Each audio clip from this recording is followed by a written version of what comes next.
ರಾಜಧಾನಿ ಬೆಂಗಳೂರಿನಲ್ಲಿ ಮತ್ತೆ ಕೋವಿಡ್ ಆತಂಕ. ಏಕಾಏಕಿ ಕೊರೋನಾ ಪ್ರಕರಣಗಳಲ್ಲಿ ಹೆಚ್ಚಳ. ರಾಜ್ಯದ 35 ಪ್ರಕರಣಗಳಲ್ಲಿ ಬೆಂಗಳೂರಲ್ಲೇ 32 ಕೇಸ್ ಪತ್ತೆ. ಕೊರೋನಾ ಆತಂಕದ ಬೆನ್ನಲ್ಲೇ ಮಾರ್ಗಸೂಚಿ ಪ್ರಕಟ. ಮಾಸ್ಕ್ ಧರಿಸುವಂತೆ ಆರೋಗ್ಯ ಇಲಾಖೆ ಸಲಹೆ. ಕೈಗಳ ಸ್ವಚ್ಛತೆಗೆ ಹ್ಯಾಂಡ್ ಸ್ಯಾನಿಟೈಸರ್ ಬಳಕೆಗೆ ಸೂಚನೆ.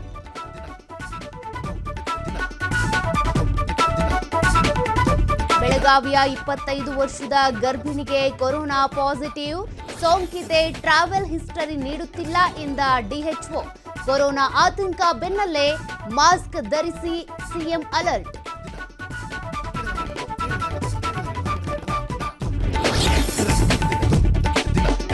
ಹಿಂದೂ ಕಾರ್ಯಕರ್ತ ಸುಹಾಸ್ ಶೆಟ್ಟಿ ಹತ್ಯೆ ಪ್ರಕರಣ. ಕೊಲೆಯ ಮತ್ತೊಂದು ಸಿಸಿಟಿವಿ ದೃಶ್ಯ ವೈರಲ್. ಸಿನಿಮೀಯ ರೀತಿ ಕಾರು ಅಡ್ಡಗಟ್ಟಿ ದಾಳಿ ಮಾಡಿದ್ದು ಸೆರೆ.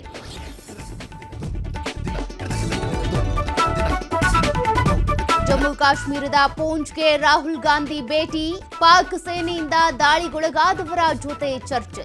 ಸಂತ್ರಸ್ತರಿಗೆ ಸಾಂತ್ವನ ಹೇಳಿದ ಲೋಕಸಭೆ ವಿಪಕ್ಷ ನಾಯಕ.